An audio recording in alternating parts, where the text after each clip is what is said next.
Springfield, they're eating the dogs, the people that came in. They're eating the cats. They're eating the pets of the people that live there. And this is what's happening in our country, and it's a shame. I just want to clarify here, you bring up Springfield, Ohio, and ABC News did reach out to the city manager there. He told us there have been no credible reports of specific claims of pets being harmed, injured, or abused by individuals within the immigrant community. You've heard. You talk about extreme. Es espectacular la política en Estados Unidos. Cuando creíamos que íbamos a tener una campaña más o menos tranquila, todo ha dado la vuelta en las últimas semanas y en este debate Harris-Trump comienza verdaderamente la fiesta hasta que las elecciones se celebren el próximo día 5 de noviembre. Bienvenidos a este tiempo de análisis sobre lo que fue el debate de anoche. Gracias a los que nos seguís desde Cadena SER, desde HuffPost o desde la página web del País y por supuesto a todos los que conectáis en el canal de televisión del periódico. A partir de ahora y en los próximos minutos, como decía, analizaremos lo que han sido los detalles de este debate, empezando con Juan Verde, es asesor de varios presidentes demócratas en Estados Unidos, incluyendo el propio Joe Biden. Juan, no sé, después de todo lo que ha sido este verano turbulento en cuanto a la campaña en Estados Unidos, ¿qué análisis haces de lo que pasó ayer entre Kamala Harris y Donald Trump? Pues lo primero es mencionar que Kamala Harris tenía muchísimo en juego anoche, tenía que hacerlo bien, la expectativa se había creado ante una incertidumbre por no tener experiencia en los debates presidenciales. Sin embargo, creo que la reflexión primera es que lo hizo claramente bien. Tenía mucha experiencia como fiscal general de California, como vicepresidenta, como senadora y demostró que podía hacerle frente a un presidente Trump que venía con ganas de guerra, con ganas de lucha y se encontró a una candidata formidable, muy bien preparada, extremadamente elocuente y convincente. Ese segmento que veíamos al principio del programa se refería al tema de la inmigración, que fue uno de los elementos centrales de todo el debate. Volveremos más tarde sobre este asunto, sobre el tema de la inmigración en Estados Unidos, pero otro de los aspectos fue la política exterior. ¿Qué hacer, por ejemplo, con la guerra de Ucrania? Este era el intercambio que tenían Harris-Trump. They sent her to negotiate peace before this war started. 3 days later, he went in and he started the war because everything they said was weak and stupid. They said the wrong things. That war should have never started. She was the emissary. They sent her in to negotiate with Zelensky and Putin, and she did. And the war started 3 days later. Yet again, I said it at the beginning of this debate, you're going to hear a bunch of lies coming from this fellow. And that is another one. When I went to meet with President Zelensky, I've now met with him over 5 times. If Donald Trump were president, Putin would be sitting in Kyiv right now. And why don't you tell the 800,000 Polish Americans right here in Pennsylvania how quickly you would give up for the sake of favor and what you think is a friendship with what is known to be a dictator who would eat you for lunch. Juan, en temas de política exterior es verdad que Donald Trump exhibió además el apoyo de Viktor Orbán frente a los pocos votantes indecisos que quizás conozcan quién es el presidente de Hungría. Kamala Harris hizo muchas apelaciones también a la defensa del ejército.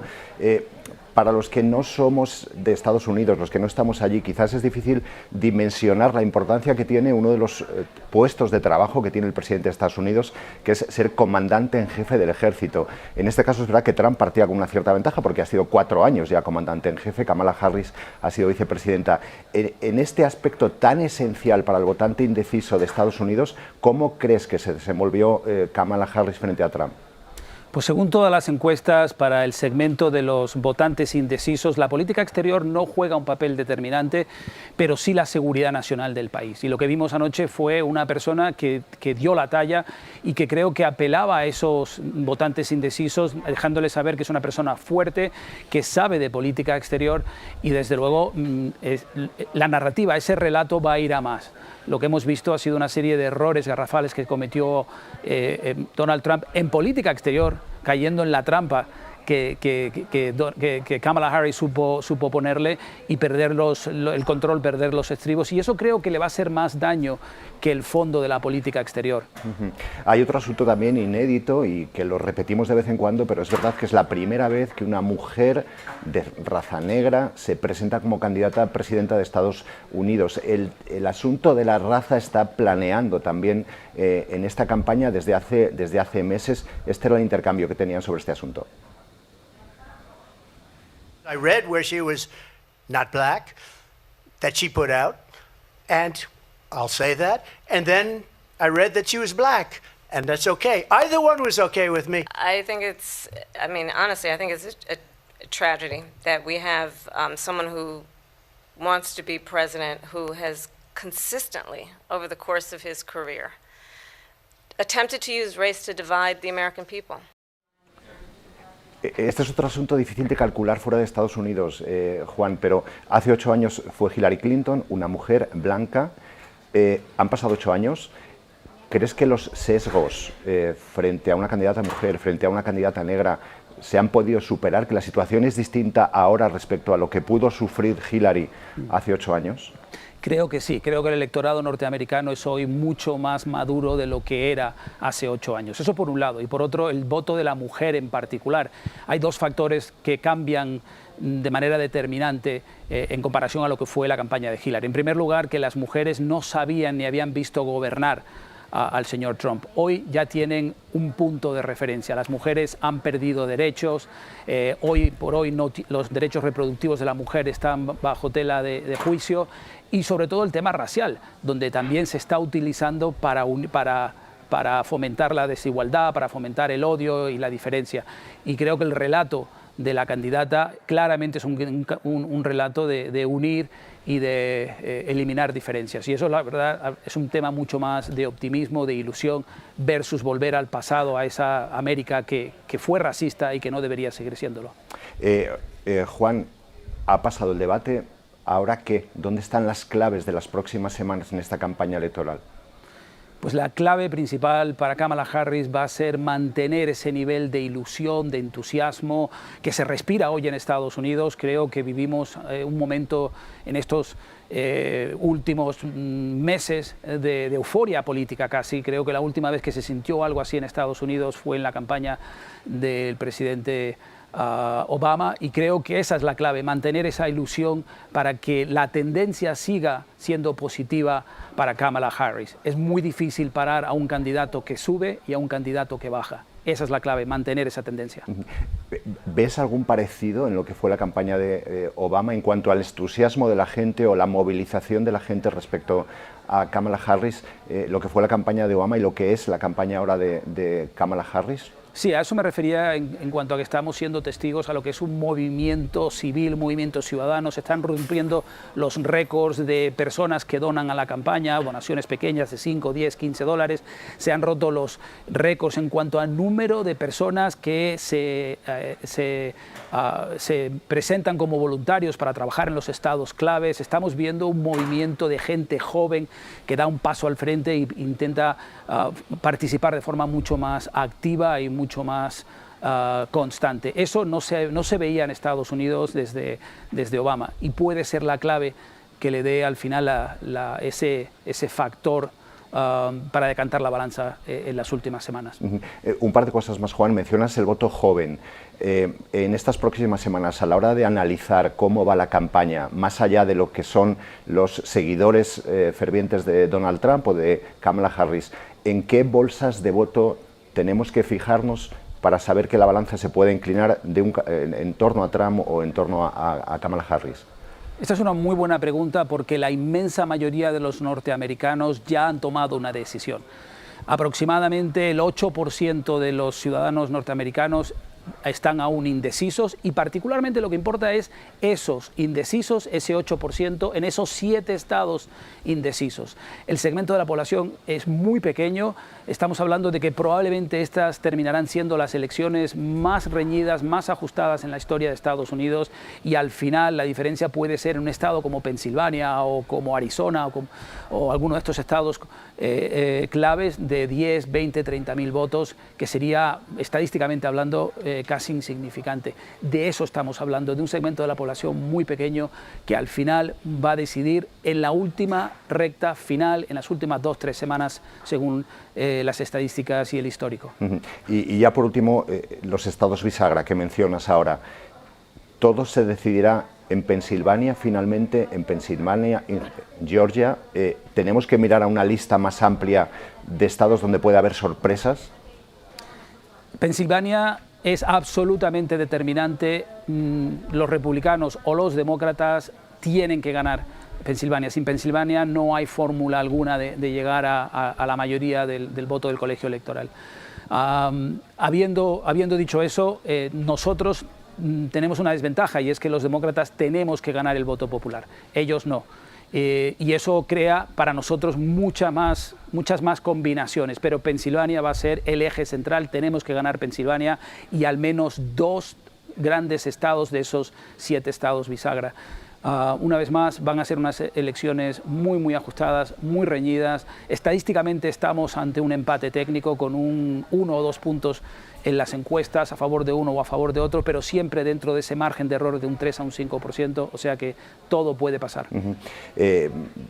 Una cosa más, Juan, tú que conoces tanto las campañas electorales en Estados Unidos, hoy estamos hablando mucho de este debate presidencial, ¿hasta qué punto crees que esto puede ser determinante para el voto, o es un evento televisivo que dura 24 horas y que después se difumina en el resto de la campaña sin que tenga ningún efecto práctico? El debate ha sido extremadamente importante y de manera sorprendente, cuando no suele serlo, precisamente porque los indecisos son muy pocos y porque para ellos probablemente anoche fue la única oportunidad que van a tener de ver un debate presidencial. Dudo seriamente que Donald Trump quiera volver a aceptar la oferta que le ha hecho a la vicepresidenta de tener un segundo o incluso un tercer debate, y por consiguiente creo que anoche fue muy importante. Habiendo dicho eso, lo cierto es que lo importante es ahora. Lo que tenía que hacer Kamala Harris era mostrar una candidatura sólida, fuerte, que podía hacerle frente a Donald Trump. Ese objetivo se ha alcanzado y a partir de ahora es ir a por esos segmentos de voto indeciso en esos 7 estados con una serie de argumentos claves, una de futuro, de progreso, de ir hacia adelante, y el otro, en el caso de Trump, que habla de un relato mucho más fomentando la división, el odio y volver al pasado en un modelo de país que ya no existe. Juan Verde, asesor de presidentes de Estados Unidos, consultor político muy cercano a lo que está pasando ahora mismo en Estados Unidos. Gracias por estar en directo en el programa. Ha sido un placer. José Miguel Contreras es catedrático de Comunicación Política en la Universidad Rey Juan Carlos. Hoy le podéis leer en el diario El País. José Miguel, otro de los aspectos que destacas hoy en tu artículo es la importancia que tienen los equipos de campaña a la hora de preparar a los candidatos para un debate en el que ellos son los visibles, pero que probablemente hay semanas previas de preparación. ¿Qué quería el equipo de Harris? ¿Qué quería el equipo de Trump en este debate? Sí, porque en este debate es especialmente trascendente porque yo creo que han tenido un papel decisivo. Normalmente, lógicamente, como ocurre en cualquier espectáculo, si se permite entrecomillarlo, una cuestión es quién da la cara y otra distinta es todo lo que hay detrás de aparataje a la hora de construir esa aparición pública. En el caso tanto de Trump como de Kamala Harris, contaba con 2 equipos muy potentes, pero con personalidades también absolutamente opuestas, y yo creo que lo que ocurrió anoche tiene mucho que ver con el cruce de 2 estrategias que entraron en choque y que claramente una funcionó mucho mejor que la otra.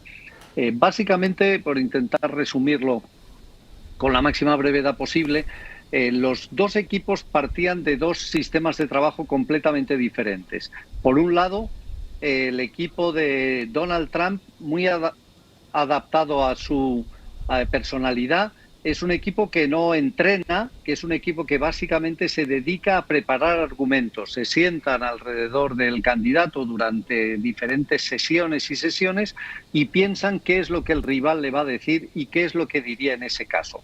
El equipo de Trump es un equipo de absoluta confianza total, a la cabeza del cual hay un personaje, en fin, bastante conflictivo, como todo lo que rodea al expresidente, que se llama Jason Miller, acompañado de otros diferentes especialistas, todos ellos unidos por ser gente muy, muy dura de puro lenguaje trumpista. Todos están rodeados de escándalos, en muchos casos sexuales o grandes polémicas que han arrastrado su personalidad y su carrera. Suelen ser polemistas que trabajan para tertulias normalmente de canales de ultraderecha y cuyo lenguaje fundamental y la manera de plantear la estrategia ha sido muy exitosa estos años. Consiste, y a todos nos suena, en ir a los debates a mentir, a morder al rival, a no dejarle hablar, a contar generalidades y centrarse en datos absolutamente discutibles, pero que en una polémica abierta son difícilmente contrastables, y solo con eso le ha funcionado muy bien. Hasta ahora, hasta anoche, el equipo de Kamala Harris es un equipo muy particular. Es un equipo que lleva muchísimos años trabajando. De hecho, es exactamente el mismo equipo que tenía el propio Joe Biden. Simplemente se trasladó. Y antes de Joe Biden habían trabajado con Obama y con casi todos los miembros del Partido Demócrata desde hace años. La persona fundamental es una persona, pues, para hacer casi una serie de televisión, es Karen Dunn. Es una abogada que trabaja en casos de enorme importancia, con gran reputación. Ahora mismo, por ejemplo, está llevando la demanda del Estado norteamericano, de la administración contra Google por asuntos de antimonopolio, ¿no? Pero absolutamente vinculada al Partido Demócrata, y junto al gran nombre del especialista en debates en Estados Unidos de las últimas décadas, se llama Ron Klain, que fue jefe de gabinete con Joe Biden, han creado desde hace años una escuela de cómo preparar debates electorales. ¿En qué consiste esa escuela? Básicamente en ensayar, ensayar y finalmente ensayar.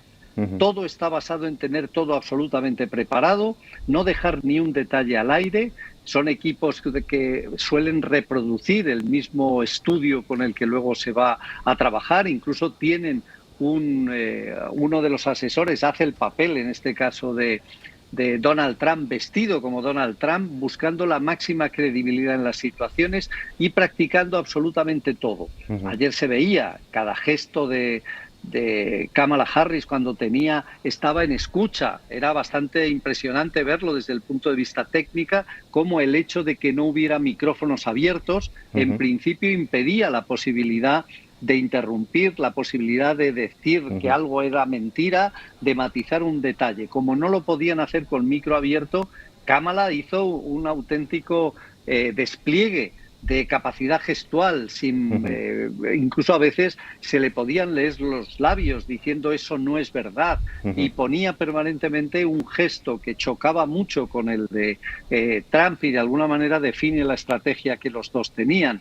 Ella habitualmente ponía cara un poco de no creer lo que estaba pasando, siguiendo esa tradición de toda la campaña de qué gente más rara es esta que rodea a Trump, de cómo puede decir esas cosas. Es completamente absurdo, no hay quien se lo crea. Sonreía, nunca jamás aparecía agresiva, simplemente le quitaba fuerza a los argumentos de Trump tantas veces repetidos como diciendo son completamente ridículos y sin sentido. Miraba a cámara permanentemente dirigiéndose al auditorio, movía las manos siempre arriba, con gestos abiertos que reflejan mucha capacidad de comunicación, nunca puños cerrados, nunca gestos impositivos como suele utilizar Donald Trump. El gesto de Trump era todo lo contrario, era una personalidad que tenía como clara idea ignorar la existencia de Kamala Harris, defender su proyecto frente al de Biden, en un claro acto de displicencia, de no reconocimiento a la figura de Kamala Harris como una posible candidata, y en esa estrategia ambas filosofías o ambos planteamientos chocaron y desde luego el resultado fue abrumadoramente a favor de la estrategia de Kamala Harris, que pilló completamente por sorpresa a un Trump que, pensando que haciendo lo mismo de siempre, esta vez iba de nuevo a salir airoso. Hay Kamala Harris manteniéndose siempre además a la ofensiva. Hay varios momentos en los que se puede ver cómo realmente acorrala a Donald Trump. Uno es cuando menciona el legado que dejó el presidente Trump en Estados Unidos. Era este. love to. Let's talk about what Donald Trump left us. Donald Trump left us the worst unemployment since the Great Depression. Donald Trump left us the worst public health epidemic in a century. Donald Trump left us the worst attack on our democracy since the Civil War. Frente a eso, José Miguel, Kamala Harris repetía insistentemente: hay que pasar página, hay que mirar hacia adelante. Ese mensaje que repiten tanto los políticos, que es la palabra cambio al final. ¿Cómo es posible que siga siendo tan efectivo ese mensaje en un debate como el de anoche? El número de votos que mueven toda confrontación electoral, el grupo de ciudadanos descontentos a los que la vida les va mal y que lo que buscan es una salida a sus problemas, es extraordinario y suele ser un grupo decisivo en cualquier contienda. En este caso, para Biden primero y ahora heredado de alguna manera por Kamala Harris, había un problema, que es esa campaña populista, demagógica, típica del trumpismo, de acabar con las élites y de alguna manera llevar la bandera del cambio y de la modificación de todos los estándares existentes en una vida que a mucha gente no le termina de convencer, podía favorecer a Trump. La estrategia de Kamala Harris y de su equipo yo creo que fue extraordinariamente inteligente, porque precisamente desde que salió Biden, ella lo que ha hecho es apartarse, nunca renunciar y nunca ha dicho nada, por supuesto, en contra de Biden, pero si vimos en el debate de ayer, prácticamente Kamala Harris nunca citó a Joe Biden y solo lo citó una vez para decir: yo no soy Joe Biden y desde luego yo no soy Donald Trump. Y a Donald Trump varias veces, en varias ocasiones, hablaba de él como un presidente antiguo, con fórmulas antiguas, con fórmulas obsoletas, presentándose ella como la alternativa precisamente al cambio de unos políticos ya mayores. Este juego de roles a veces provoca situaciones curiosas. Hace apenas unas semanas, el político mayor incapacitado para poder ser presidente de los Estados Unidos era Biden frente a Trump. En el momento que Joe Biden desaparece y la pelea se transforma en Donald Trump con Kamala Harris, ¿quién es el político mayor, anticuado y sobre el que se duda sobre su capacidad intelectual para ser presidente de los Estados Unidos? Pasa a ser Trump. Entonces el ejercicio fue muy bien aprovechado por Kamala y su equipo para ocupar ese espacio, el del cambio, el de la esperanza, el de la ilusión, el de romper con cánones anteriores y ya considerar a Trump algo que en 2016 era, pero que ahora evidentemente no es. Ya conocemos a Donald Trump, conocemos sus resultados y de alguna manera la profusión mediática en la que vivimos permanentemente hace que los personajes se quemen, los modelos se quemen, y ayer de alguna manera, a mi juicio, vimos hundirse el discurso trumpista por vez primera, y ojalá sea un fenómeno extendido en todo el mundo, ¿no? El propio Trump ayudaba en momentos a que esto ocurriera. Recordemos que la única personalidad internacional que citó como referente importante fue Orbán. Que realmente mucha gente nos llevamos las manos a la cabeza en ese momento cuando dices: si esto es lo que ofreces como el gran referente internacional que te apoya, uno de los líderes más despreciados y más desprestigiados que puede existir ahora mismo en Europa, mal camino representa, ¿no? ¿Crees que el debate puede influir en el 5 de noviembre de forma determinante, o que esto se va a diluir dentro de una campaña vertiginosa en la que pasan cosas cada minuto? Bueno, seguro que el debate tiene una influencia decisiva en un elemento para mí clave, y es que hasta ayer quedaba la duda de si Kamala Harris tenía personalidad, peso para poderse presentar como candidata a presidenta de Estados Unidos. Ayer la que se examinaba más que Trump, que ya es más absolutamente conocido, era Kamala Harris. Kamala Harris era el centro de atención de todo el mundo y superó el examen con sobresaliente, aspirando a matrícula.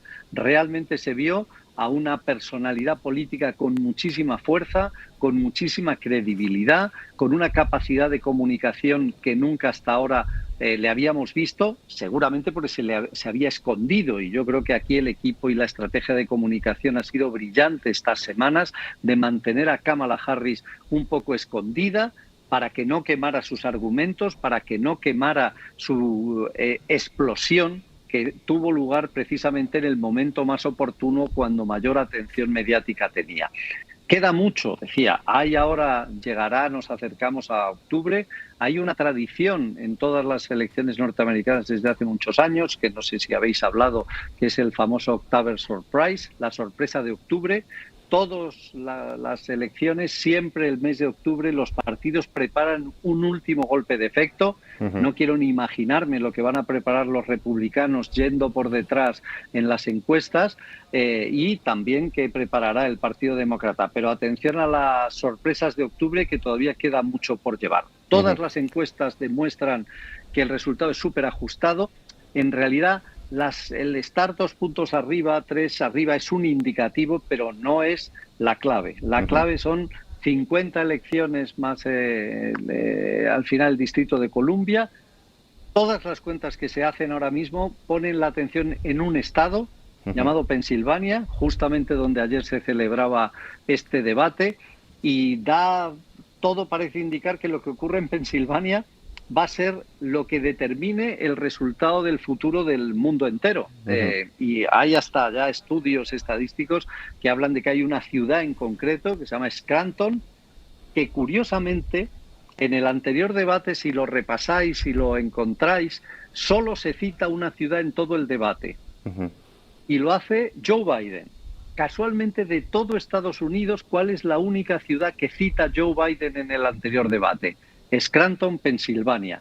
Esta localidad, que apenas no llega a 80.000 habitantes, pero todo su área metropolitana reúne a casi 500.000, parece que puede ser la decisiva que lleve que el voto en Pensilvania, donde ahora mismo están absolutamente empatados, sea el que dictamine quién gana las elecciones. Para los aficionados a anécdotas curiosas, Scranton es la ciudad donde se hacía la serie The Office, que hacía Steve Carell.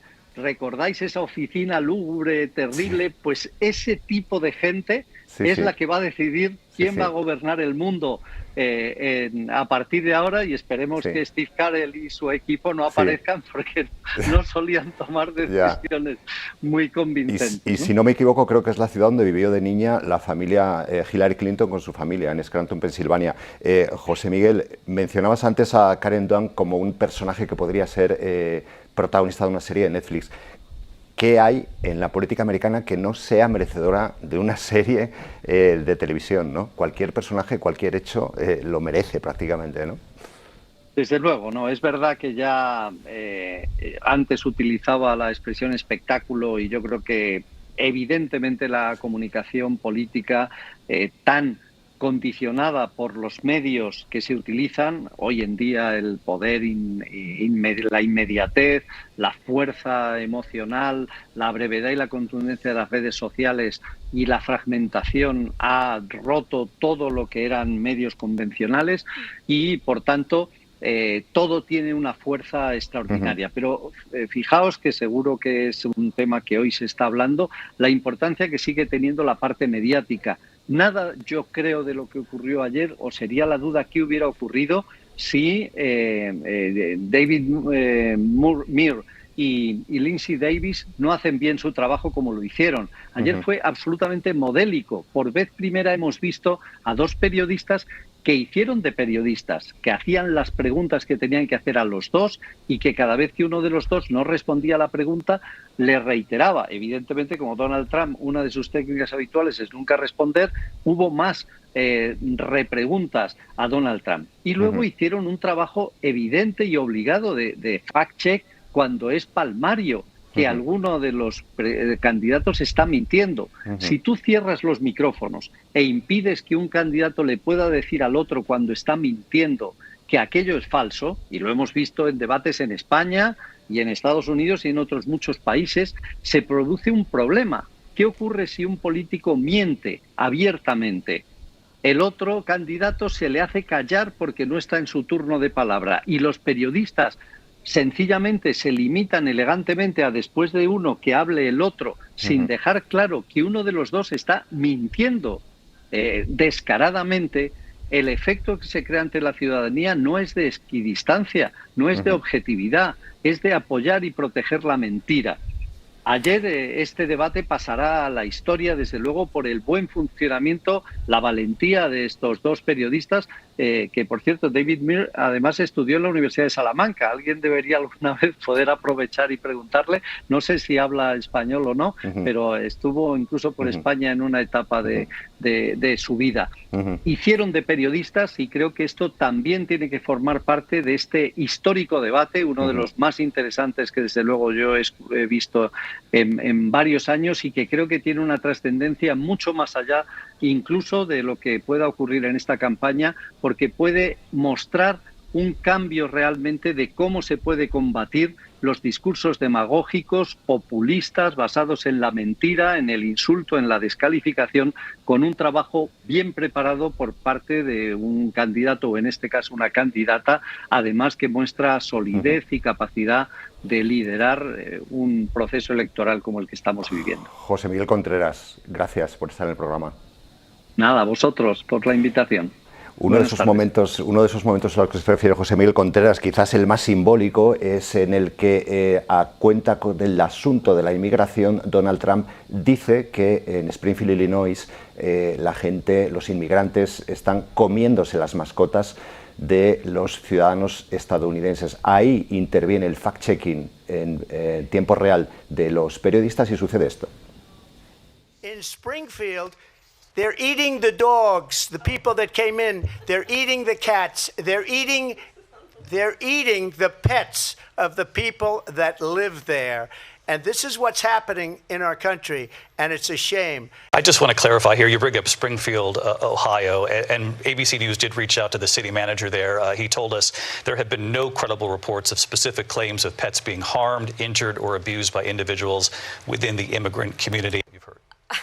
You talk about extreme. This is, I think, one of the reasons why in this election I actually have the endorsement of 200 Republicans who have formerly worked with President Bush, Mitt Romney, and John McCain, including the endorsement of former Vice President Dick Cheney and Congress member Liz Cheney. His former Secretary of Defense has said the nation, the Republic, would never survive another Trump term. And when we listen...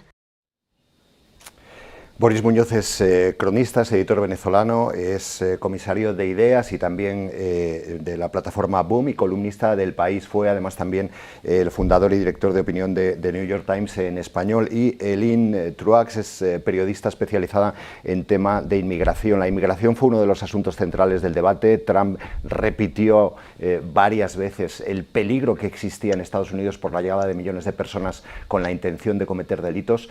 ¿Hasta qué punto creéis que este tema se puede convertir en el centro de la campaña a partir de ahora, Eileen?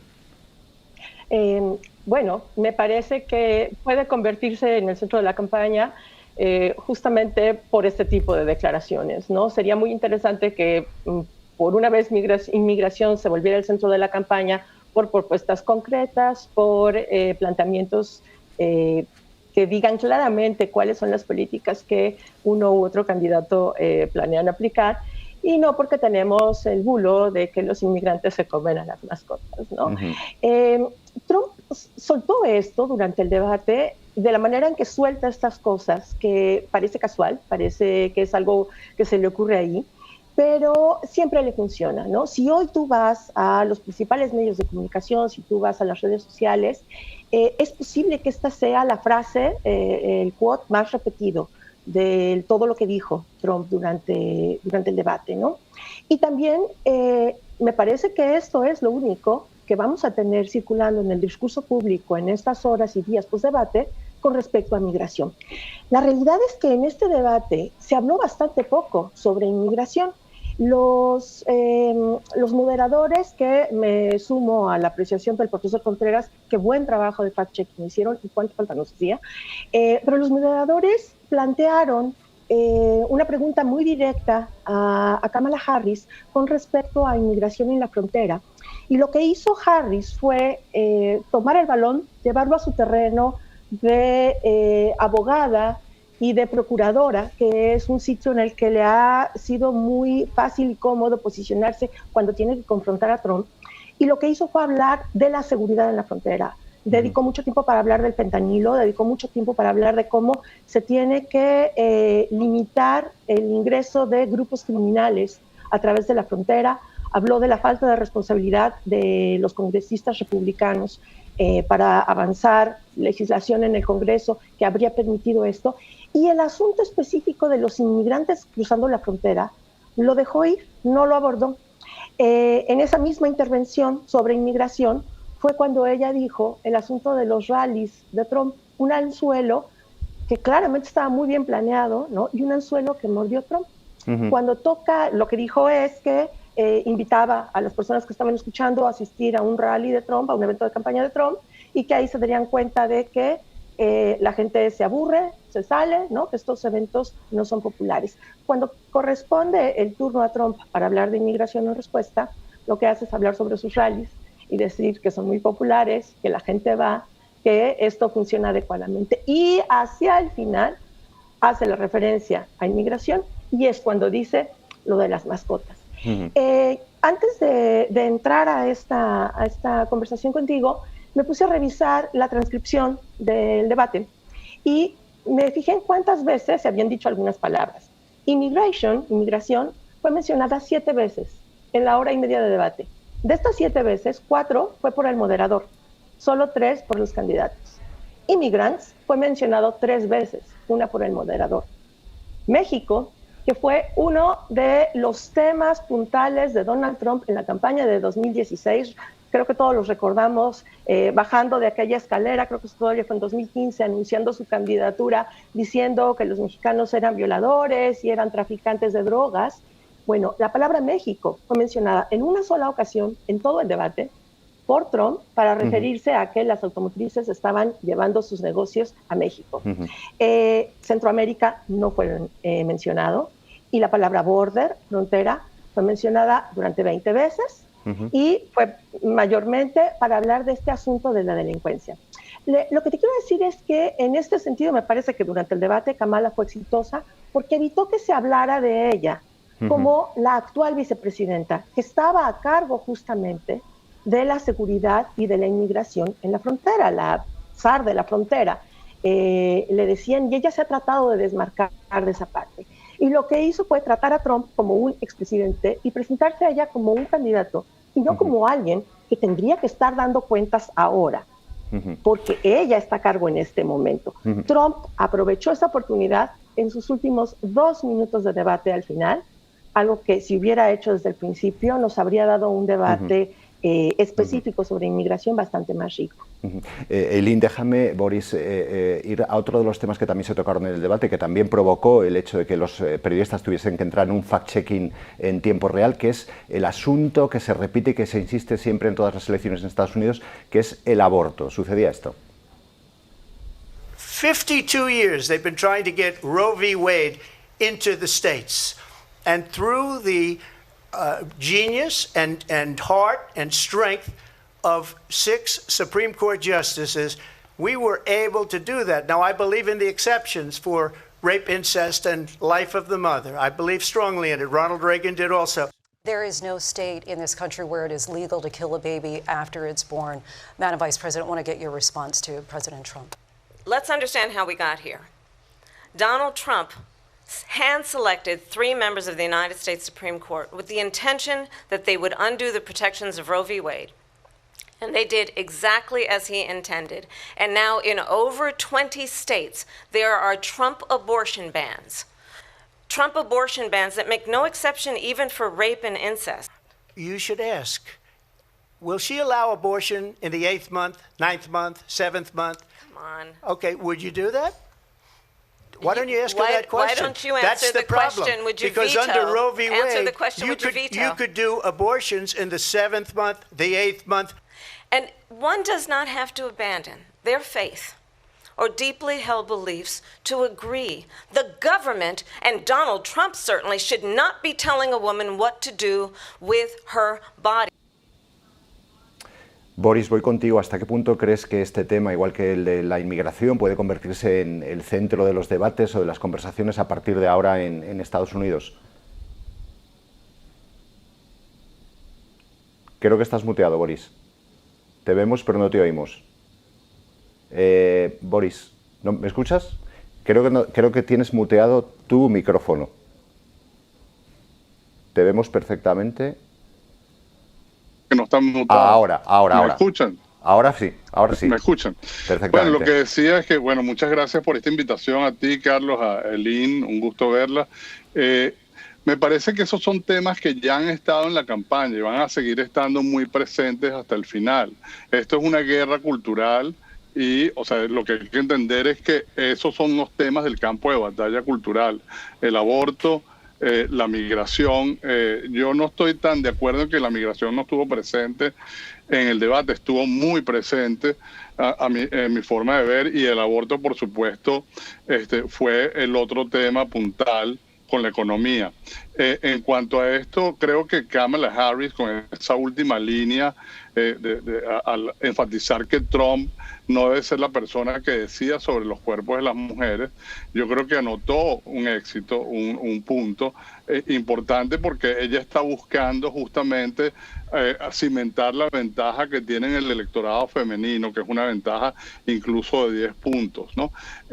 Y yo creo que ayer justamente ella estaba reforzando esa base de votantes y también tratando de pellizcar en el número de indecisos que hay y que son los que en definitiva van a decidir la elección.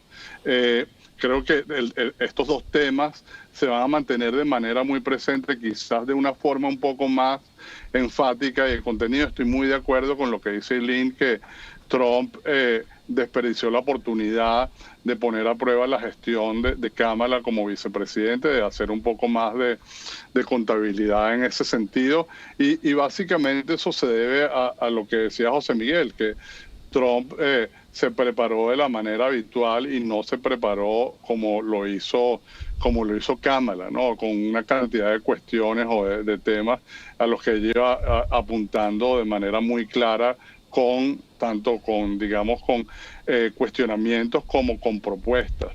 Y voy a volver al tema del aborto, pero antes quiero simplemente señalar que el exgobernador Chris Christie, quien fue también uno de los coaches de Trump durante sus entrenamientos para los debates en anteriores oportunidades, al salir del debate le hicieron una entrevista y él dijo que Trump no estaba preparado para este debate, que fue un desastre, y que realmente es lo que vimos nosotros en la televisión, que Trump simplemente estaba aferrado a su persona política, todo este circo de grandiosidad, y dejó pasar temas importantes. Claro, el tema del aborto es un tema muy contencioso y difícil de abordar, y él ha tratado de evadirlo de manera sistemática, diciendo que él está apoyando la decisión de los estados a tener un punto de vista sobre si las mujeres deben tener el derecho al aborto o no.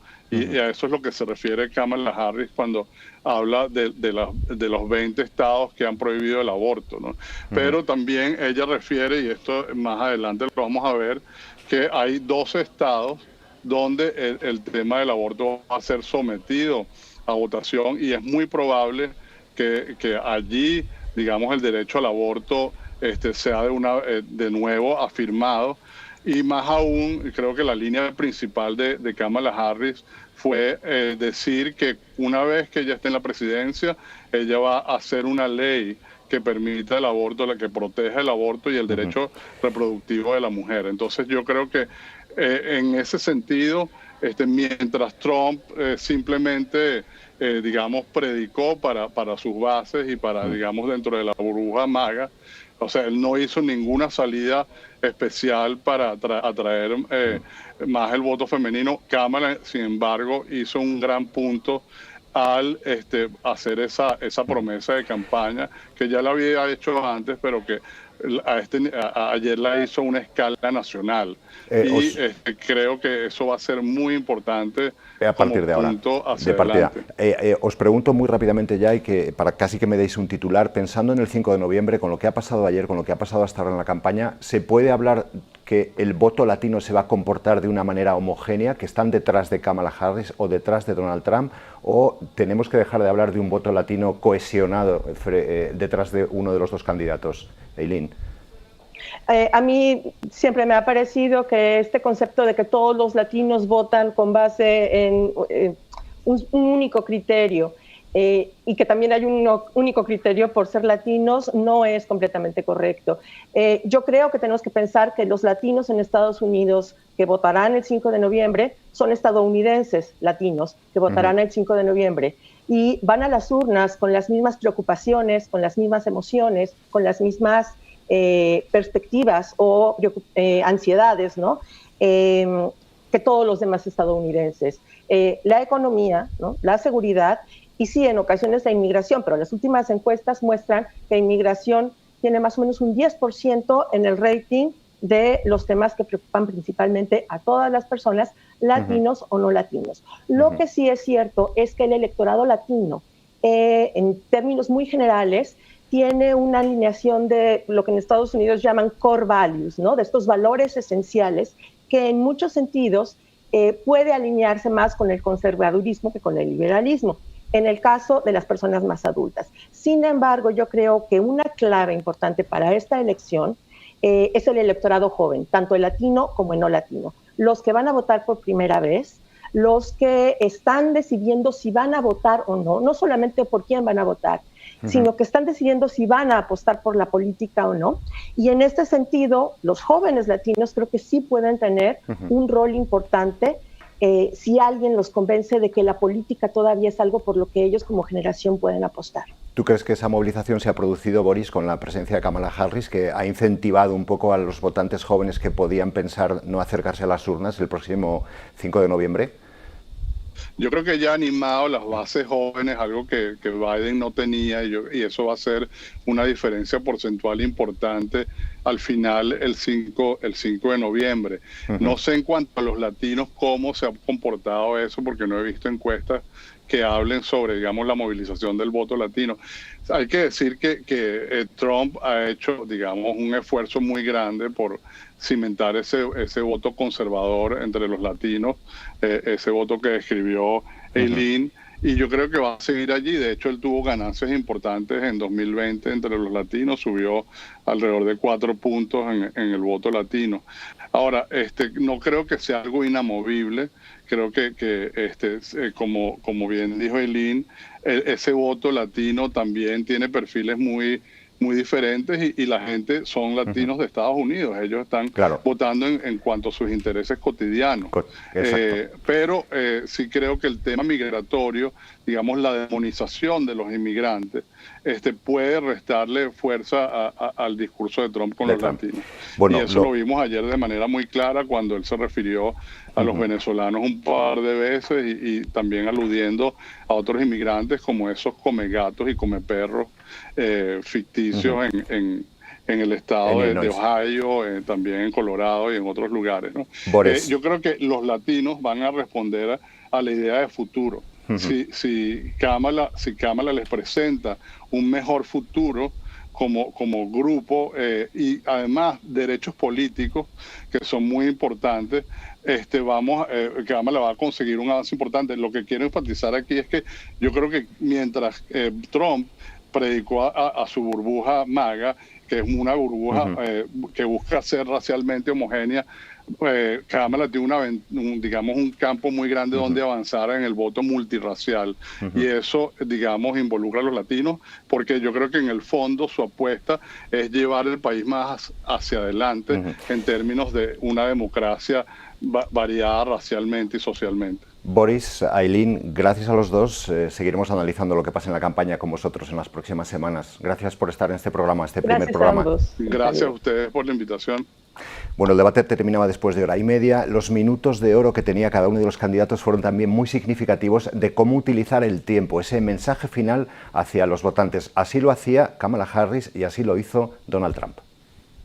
So I think you've heard tonight two very different visions for our country. One that is focused on the future, and the other that is focused on the past, and an attempt to take us backward. But we're not going back. And I do believe that the American people know we all have so much more in common than what separates us, and we can chart a new way forward. So she just started by saying she's going to do this, she's going to do that, she's going to do all these wonderful things. Why hasn't she done it? She's been there for 3.5 years. They've had 3.5 years to fix the border. They've had 3.5 years to create jobs and all the things we talked about. Why hasn't she done it? Bueno, pues era justamente el momento final del debate cuando los dos candidatos se decían adiós sin prácticamente saludarse, aunque Kamala Harris sí lo hizo al principio con Donald Trump. Le dio la mano. Alana Mosseri es profesora de Relaciones Internacionales de EA University. Alana, bienvenida al programa, este primer programa en el que te tendremos probablemente en más ocasiones. ¿Qué análisis haces tú de lo que pasó anoche? Bueno, sobre todo, Kamala Harris ha preparado mucho y su estrategia ha sido provocar a Trump, que no es nada difícil porque esto es un hombre que tiene mucho ego y entonces era una estrategia con mucho éxito. Trump, lo que esperaba de Trump, de su equipo, querían ver el Trump más disciplinado, que intentaba conectar Kamala Harris con los políticas de Biden, que no es difícil de hacer, ella es su vicepresidente, pero no tenía mucho éxito porque estaba defendiéndose y también no sé, enrollándose en teorías de conspiración y cosas que no tenían sentido, ¿no? Como no sé, como matar a los bebés o comer gatos y perros, cosas que la verdad es que hay que reír un poco porque soñaba bastante raro. Y entonces, en ese sentido, ha sido una gran victoria para Kamala Harris. Claro, en el momento, veremos en las semanas si eso se convierte en una victoria en los sondeos y sobre todo en la elección, pero por ahora ha sido una noche espectacular para ella. Claro, estamos hablando de qué efecto puede tener esto después en las elecciones o en las próximas semanas de la campaña electoral, pero hay que tener en cuenta que las elecciones de Estados Unidos son muy especiales. Al final se van a jugar en muy pocos territorios con muy pocos votos indecisos que pueden ir hacia un votante o hacia otro. ¿Qué crees desde el punto de vista de la campaña de Trump que pueden estar pensando dentro de su equipo para intentar dar la vuelta al resultado del debate de anoche? Pues lo que necesitan hacer los dos en este momento es captar estos poquitos votantes indecisos y sobre todo los indecisos en estos estados claves. Son unos entre 2 y 3-4% de la población. Estamos hablando de un grupo pequeñísimo de gente y este debate puede haber sido uno de los poquitos momentos también para que ellos iban a mirar y ver a estos dos candidatos en acción. Probablemente esta gente no estaban siguiendo las convenciones, porque las convenciones son para los más fieles de los partidos y los frikis de política. Pero la gente que son más indecisos son gente que no siguen tanto la política muchas veces. Y bueno, la mayoría de ellos en los sondeos, uno de Marquette University ha dicho que ya saben lo que tienen que saber sobre Trump, saben mucho sobre Trump, no saben tanto sobre Kamala Harris y entonces esta ha sido una oportunidad que si tras este debate sabemos un poco más sobre sus políticas, que es lo que quiere saber este gente indeciso. Y bueno, pero yo tengo que decir también, incluso en las próximas semanas, es muy difícil de creer estos sondeos porque han sido tanto cambio hasta ahora en esta campaña y que mucho cambio siempre es difícil para los sondeos. Los sondeos no suelen ser tan acertados cuando hay tanto cambio, tanta drama. Entonces, veremos, pero va a ser muy difícil yo me temo hasta noviembre, porque la verdad es que hay mucho que puede pasar. Veremos si hay otro debate. Yo dudo que el equipo de Trump va a querer otro debate, pero puede ser que Trump dice que sí, que de hecho que él ha dicho después del debate que ha sido el mejor de su vida. Entonces, bueno, hay muchas cosas muy raras que pueden pasar entre ahora y noviembre.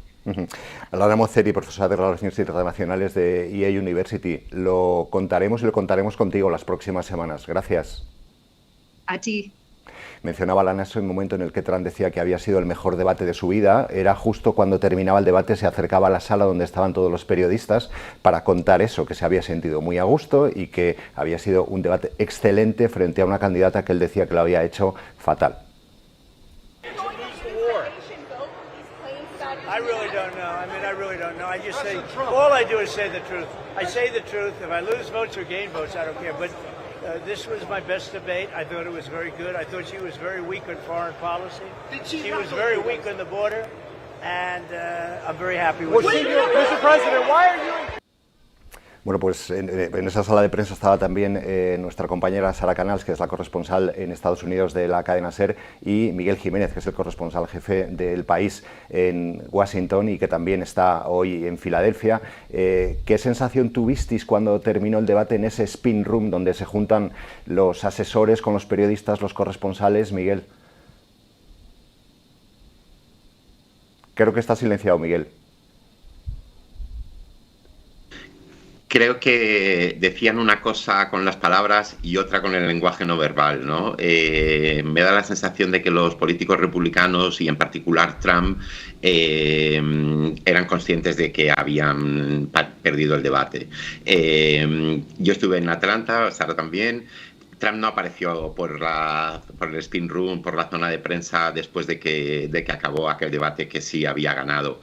Ayer vino como a protestar por los árbitros, decir que los moderadores habían sido injustos y a tratar de rearbitrar el partido y decir que lo había ganado él, que lo había hecho muy bien, que había sido el mejor debate de su vida.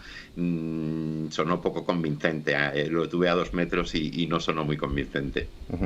Una de las dudas, Sara, es qué pasa a partir de ahora, si habrá un segundo debate. ¿Existe esa posibilidad? ¿Es serio Trump cuando dice que bueno, que lo vamos a mirar, que por qué no, la que no quiere va a ser ella?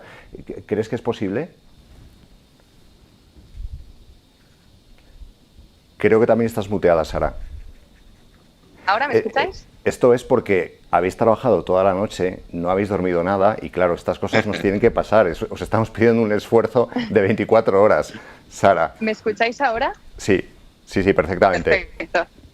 Que estamos comentando la posibilidad de un tercer debate. Sí, a ver, existe. Además, conocemos a Donald Trump. No es de los que se esconda y además probablemente después de la derrota de ayer él busque esa revancha, ¿no? Otra cosa es lo que le recomienden sus asesores a partir de ahora, veremos qué ocurre, pero él lo ha dicho en varias ocasiones que está dispuesto a debatir y además ha propuesto hacerlo en Fox News, que es la cadena ultraconservadora, un terreno más afín a Donald Trump, y también hay que tenerlo en cuenta. Él ha estado por ahora en 2 televisiones más bien liberales, en CNN y en ABC News, que él tacha de televisiones enemigas, así que esta posibilidad existe. Y yo insisto en el componente de revancha muy propio de Donald Trump. Lo que sí tenemos asegurado es la cita el próximo 1 de octubre, creo que es, Miguel, con el debate en los candidatos a la vicepresidencia del gobierno, que en este caso es también bastante apetitoso ver el enfrentamiento entre el demócrata y el republicano, ¿no? Sí, yo creo que ese va a ser un debate muy interesante también. Es verdad que así como Tim Walz ha insuflado energía a la campaña de Kamala Harris y la complementa muy bien, en el caso de J.D. Vance yo creo que ha sido una elección de un momento en que Trump se veía con una enorme confianza y lo cierto es que no está funcionando, está metiendo la pata, algunos lo comparan ya con Sarah Palin, que fue como quizá la peor candidata a vicepresidente reciente y va a ser un debate muy interesante. Por último, Sara, no sé si te ha dado tiempo esta mañana a mirar un poco los titulares de prensa en reacción de lo que ha pasado anoche, más allá de lo que fue el momento caliente después del debate. ¿Qué reflexión se hace esta mañana allí en Estados Unidos de lo que pasó anoche en la prensa de Estados Unidos? Bueno, sobre todo todos coinciden en esa nueva faceta de Kamala Harris, que es comparable un poco con la nueva Kamala Harris que vimos después de que Biden diera un paso al lado, ¿no? Es una faceta que los estadounidenses no habían visto, esa faceta de presidenciable, pero luego también lo que he podido revisar es que, bueno, tras acabar ese debate, Kamala Harris se fue a una de las fiestas que organizó su partido, se dio un baño de masas, lo vemos ahora en las imágenes, y ella insiste en que hay que seguir luchando, ¿no? La sensación es un poco dentro del campo demócrata de que ha habido una inyección de euforia. De hecho, es que la vimos incluso más segura que en esa entrevista en la CNN o incluso en su discurso de aceptación, que estuvo correctísimo. Pero bueno, la vimos más segura, por así decirlo. Pero ella insiste en que no todo está ganado, que hay que seguir luchando. Ella se vende como la infravalorada de esta carrera y, de hecho, hoy continúa su campaña, se va hacia otro estado sagrado, que es Carolina del Norte. Ella es consciente de que no todo está ganado y que hay que convencer ahora a los. Sara Canal, Miguel Jiménez, gracias a los dos por estar en directo en el programa. Muchas gracias.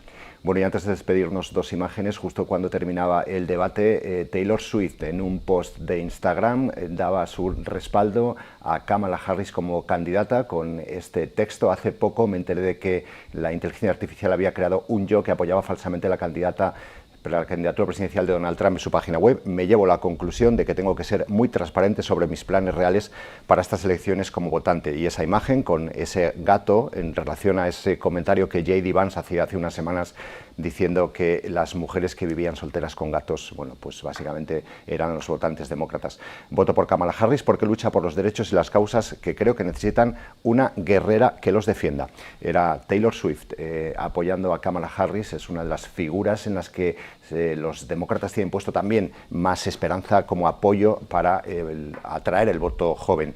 Y por último, Kamala Harris, después del debate, asistía a esa fiesta o esa continuación de la noche con sus simpatizantes, donde presentaba también al que puede ser el primer caballero de la Casa Blanca. Este es el momento en el que después del debate pues se acercaba, y este es el marido de Kamala Harris en ese acto posterior al debate. Vamos a ver si podemos escuchar.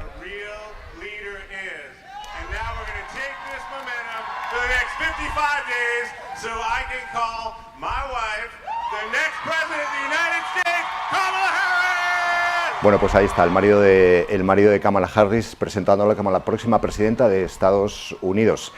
Así terminamos este programa de análisis. Volveremos pronto en esta programación especial que empezamos hoy, pero que continuaremos las próximas semanas sobre la campaña en Estados Unidos. Gracias a los que nos habéis seguido en el canal de televisión del País, en Cadena SER, en HuffPost y, por supuesto, en el diario El País. Hasta pronto.